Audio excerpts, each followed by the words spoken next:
Yeah, my people, welcome back, welcome back. You don't know the morning insider is here, Nicardo Media House Channel. Yeah, bless upon yourself, people.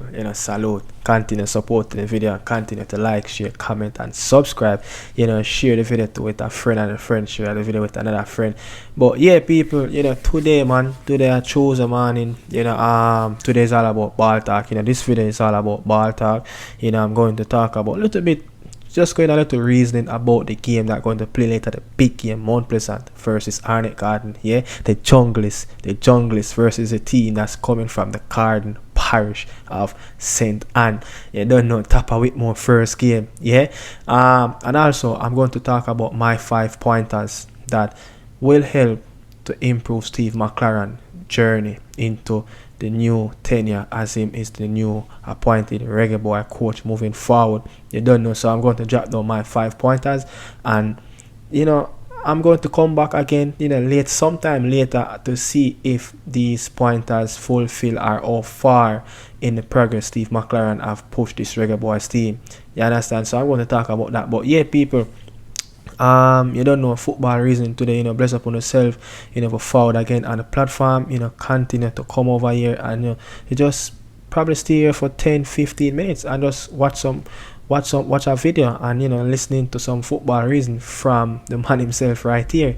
You get what I say? So as I said, ball talk today, big day in football in Jamaica today. Mount Pleasant versus Arnett Garden. Let's get into that as well, because I'm so eager, I'm so passionate. Who know this channel, who are the original watchers for this channel will know that, listen, I am a true and true junglist. You understand? Since 2000, yeah, I am a true and true junglist, over 2 decades supporting Arnett Garden, through the thick and thin. You understand? Been through it, man. You understand? So but look, this game later will be a massive game, especially for Tapa Whitmore, because when you look at it, what happened last week against Cavalier, Harold Thomas got the sack in his first game in charge of Mount Pleasant. Mount Pleasant is like they're on the edge of a cliff. If you touch them, they're just going to roll right down to the cliff. That's so fragile a team is right now. You not saying the core of players are fragile, but the whole system around them is just fragile at the moment, and they are very good players. But one thing for sure, Arnett Garden cannot let Mount Pleasant come in that game and settle and get the ball to play in their own half and get Mount Pleasant to play in their rhythm. I think Xavier Gilbert going to have to take the game by the stroke of the neck in the first 15-25 minutes of the game.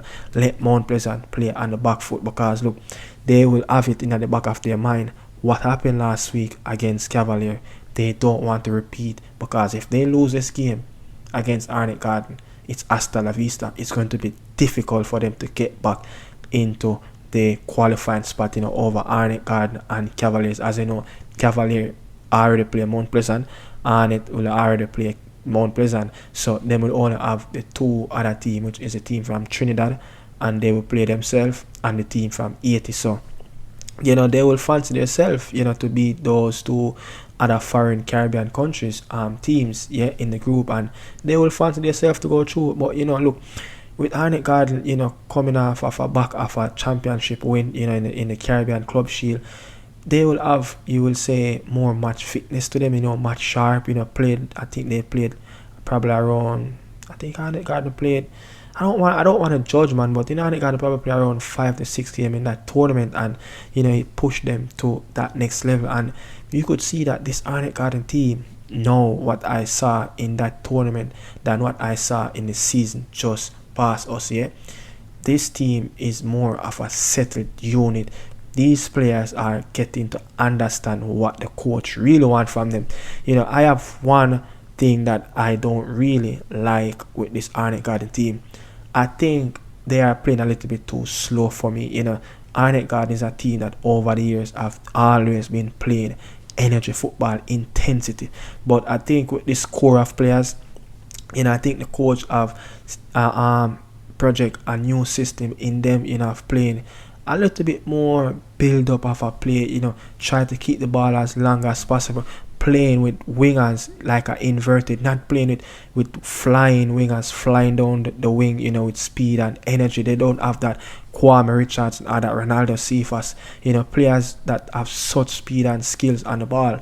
You understand? So, I mean, looking at it now, it's a new dynamic of how Arnett Garden is more of a technical player. I could say maybe Arnett Garden is more of a robust team, like you would say, like an Italian team that they're very tight at the back. Yeah, this is one of the best Arnett Garden team I have seen, you know, how they structured at the back.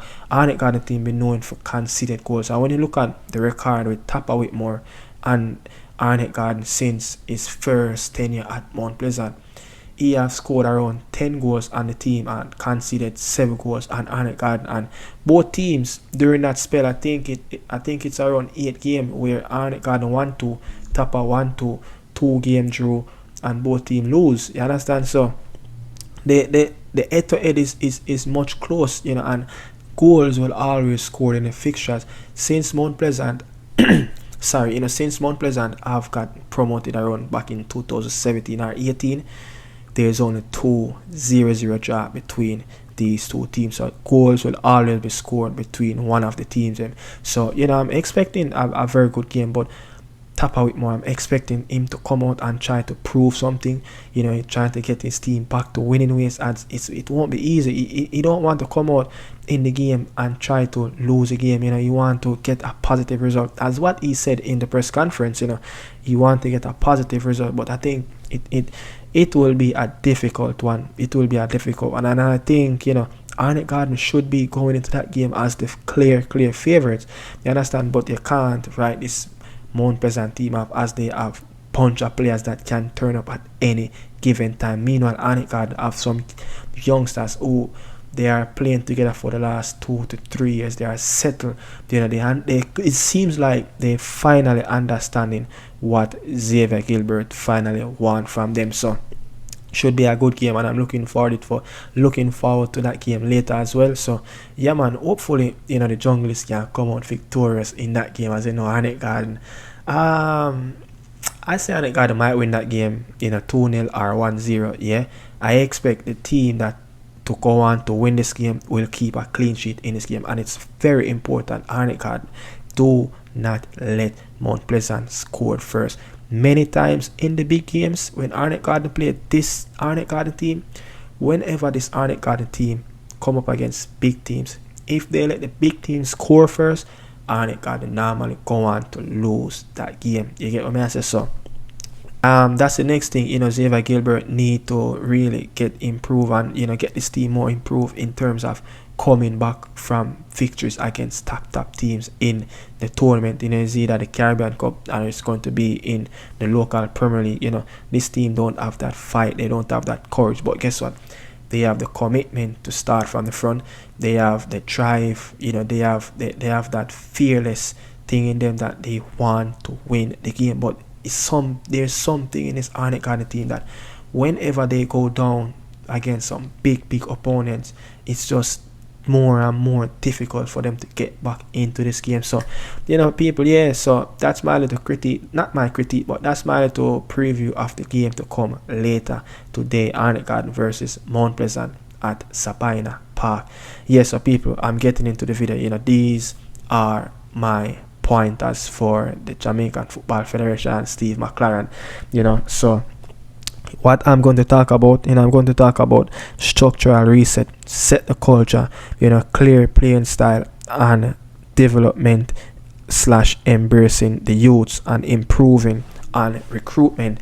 You know, so I'm going to start off with the structural reset, as this is one of the most important thing Steve McClaren going to have to do. Yeah, and I think it's a job that's supposed to be started already. Structural reset, it's going to be very important to reset everything around the JFF. Yeah, as you know, this man is a very experienced man in the football industry. You understand? He have worked in almost literally all positions around a football team. You know, not all of them, but literally almost all of those positions that surrounded a football team. And one thing I have to say, the administration staff, it must get better. it must get better, because as we inching closer and closer to a FIFA World Cup qualifiers coming back around, we cannot fly the gate on this. We have to keep the gate shut. We have to make sure that preparation, ticket, everything about travel advisory deal with on a professional level, where players get their decent flight. We know why man to travel 3 different countries just to get into Jamaica. You understand? So things like that need to get clear up. And Steve McClaren are even talking that in his first press conference that, look, the JFF is improving over the years. So he have said that I'm not going to challenge him by that. Whatever he see, I am going to go by what Steve McClaren said. He said JFF is improving over the years, so let's agree. We want things to really get better around the football. You get what I say? We don't really want to come here every day and, feel a beat. You understand? We want to come sometime and feel praise the administration after their good work, So the professionalism need to better around the administration staff, from everybody, from McClaren said, from the top to the bottom. You understand? And next thing, the structural reset. These are some of the words that McClaren used most in that press conference. Commitment, standard, and the people. Not everything are going to be around resources, yeah. The resources might not be really good, but guess what? The standard, the commitment, and the people. That's a powerful thing right there. And that's a very, very important thing to touch, because when you look around the environment around the football in Jamaica, everybody have their own different ideas. So everybody need to come on one page. Everybody need to be working for one national team. Everybody's supposed to be having that same understanding what they need to do to let this national team succeed at the highest, and give the players the best tools to achieve and to go out there and win football games. So when they go out on the pitch, they're not thinking about anything what the administration feel them. They should be thinking about their job to get the 3 points or whatever, draw, win, whatever it need on that day to get over the line, to get that positive result, so we can move on to the next level. And next thing, structural reset. We have seen different coaches came in with their own different philosophy. I remember Winford Schaefer came in with a very aggressive intensity and playing with very experienced players. Tapa came in, he go with more local players. Paul come in, he's trying to go with a similar tiki-taka style, passing the ball, short passes. Al Crimson going with 2 blocks of 4, 2 big man up front. That didn't work out, so McClaren must fix all of that going forward.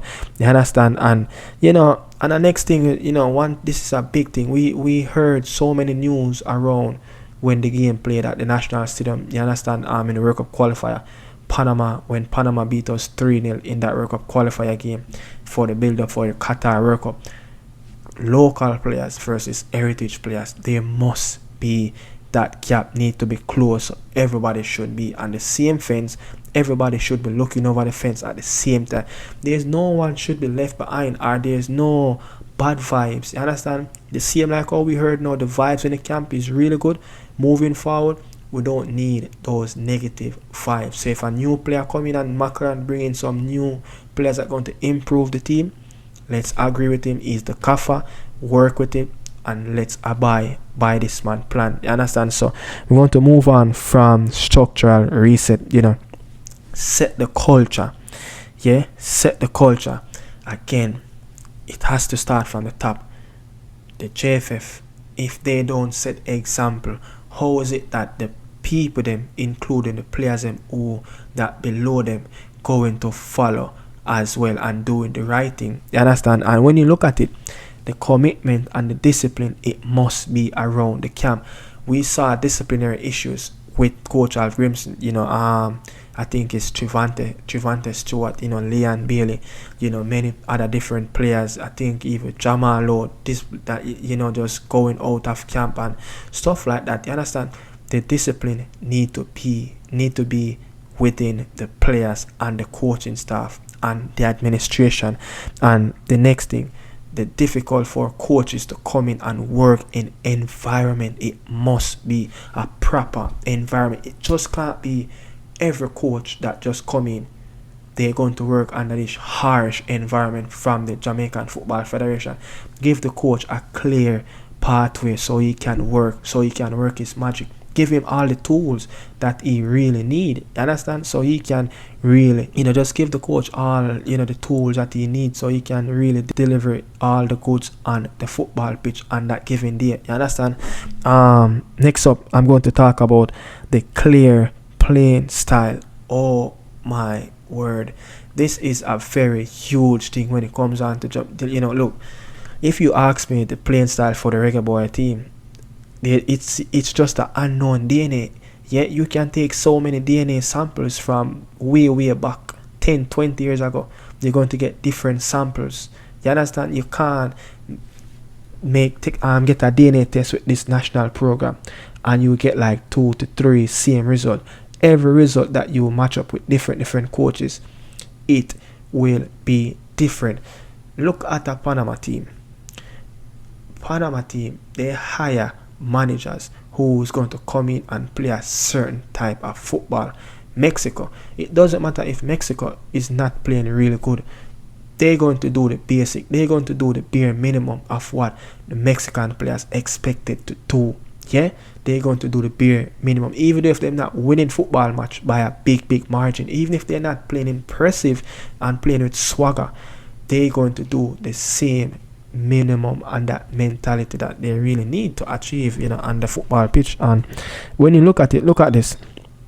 Tapa, in his tenure at the national team, he brought in local players, and there's no identity within the team. They lack midfielders, no creative sparks. Tapa will just come in and do whatever it needs to get the job done on the football pitch. And you have to give him praise. He's one of that manager that who is coaching the team. He beat the US and US side. He beat the US and Jamaican side. You get what I say? He brought us to Gold Cup final. So he's a really good manager. And look at Winford Schaefer. As I said, he came in. He was trying to get in some ages players and some influx of like you would say UK players. Look, Winford Schaefer. Winford Schaefer, his statistics for the reggaeboyz team, match played 41, win 14, draw 7, and he have lost 20. His win percentage is 34. That Copa America that we played, I think we had Uruguay in that zone, Argentina and Paraguay. It was it was a okay Copa America. Those two Copa America, the back-to-back, 2015 and 2000 and I think it was 2015 he played. It was okay. You understand? One of those games we played really well in that game against Uruguay. We outplayed them on the statistics board, but guess what? We didn't go and win the game. We lost the game. But again, it showed the competent of he's trying to play positive football, but it just didn't work. Winford Schaefer, I don't know. It just didn't work out well, and and that Paul, he was trying to play that same tiki-taka. It just didn't really work. Was trying to bring in some youngsters, local players. He was trying Ravel in that number 8 position, and it just didn't really materialize out with him and the JFF. Again, not a manager and the JFF followed, and he didn't really get to deliver, what he needs to deliver and show the reggaeboyz fans that, he can push this team, he can bring this team to the next level. And also, Alf Grimson, the man who brought us to a 3rd place bronze medal in the CONCACAF Nations League, his record, he have managed around 27 games, win 11, draw 6, and he have lost 10, and his win percentage is 40. Tapa win percentage, is one of Tapa win percentage. Tapa have one of the highest win percentage as a reggaeboy coach. In his one of his tenure where is around, I think this is around his first long time, his first long term with the reggaeboyz team, 45 win percentage. Yeah, he have managed 53, win 24, draw 8, lose 28, lose 21, and the last stint that he made when he got sacked just the other day, it was 42 win percentage. Manage a team 54 games, win 23, 14 draw, 17 lost. You understand? So Tapa is a really bad coach. When it comes down to statistics and how many games he played, you one of the better coach that coach the reggaeboyz team when you look on records all over the statistics board. So again, it's very important, man. It's very important and how we really get a playing style. And McCALREN, he must go. McCALREN, this is what I have to say about McCALREN. He must set a playing style that these players he's going to get the best out of these players. He talk about something, square pegs in square holes. You understand? Square pegs in square holes mean like he's going to fit every pieces in their natural position. So looking at it, more likely we're not going to even see a Damian Lowe in our stadium, which is not a problem for me. Get someone who is a specialist in that role. You understand? So a playing style must identify by McCALREN of how he's going to get the best out of these players. And guess what? One thing other else we're going to talk about, development of youth and embracing them.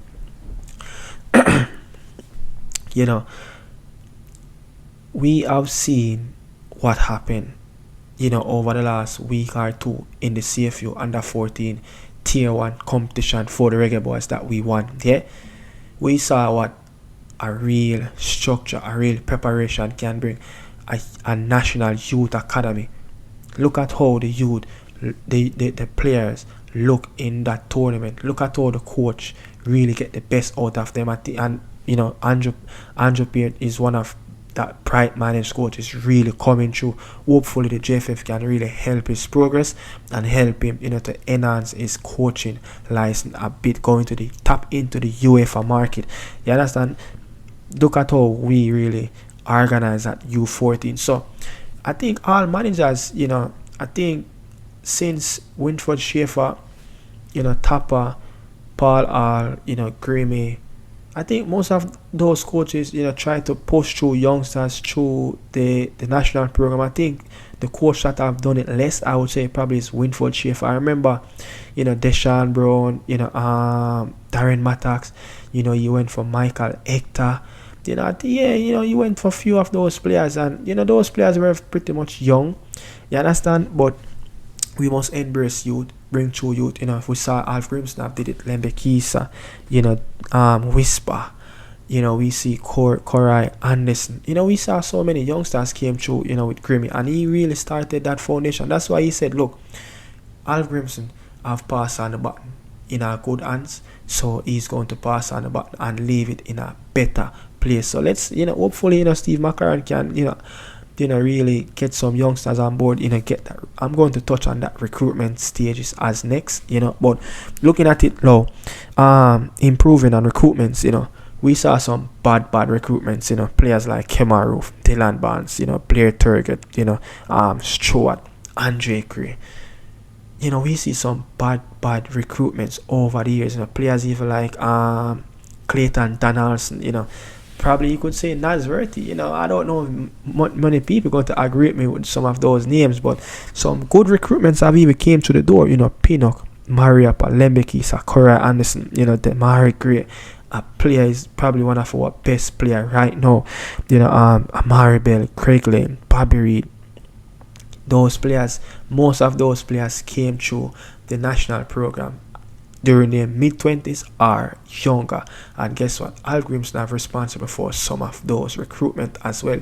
You understand? So, we need to get recruitment. As he said, look, he's big on this. He know the players, managers, he know the agents, and he know the players personally. He can get recruitment at the best level. So I'm expecting, to see some younger folks, players that probably like in the early 20s, midway 20s, when I think it was around Schaefer time, we see too many, like you say, late 20s players. When they came in, they only could go to one World Cup cycle. We need players that are going to come over from the UK. We call them the heritage players, that they can have the age to play at least 2 to 3 World Cup cycles. Play like Kerai Anderson, Dexter Lembe Kisa. You understand? Players like that, Deshaun Bernard, very young players that came through, and you know, hopefully we can get a Korai, a Die, a player that played for Stockport County in the League One, yeah, the goalkeeper. So I think, you know, recruitment, he must get the recruitment really good. I think if we can improve on those recruitments and getting those players from England to fit in these sets of group, you know, fit in with these sets of players, it will be a very good squad. But yeah, you know, people, those are my pointers, you know. And next thing that I think I want to talk about, you know, too much talented players that came that have good potential, like heritage players came, and then when they left as bad players, you know. So we need to make sure that the players they come to the national program and they fulfill their potential. Time enough who can fulfill, but you know, them are showing that look, he came as a promising youth and he showed his talent and he showed what he can really do, you know, whenever he get the chance to showcase his talent on the pitch, you know. So things like that I'm talking about, you know, about people, you know, bless upon yourself, you know. Those are my pointers. I hope, you know, you guys can really comment and tell me what you guys think about my pointers for the upcoming manager and the administration staff. You know, bless upon yourself. Thanks for watching Nicardo Media House. There again.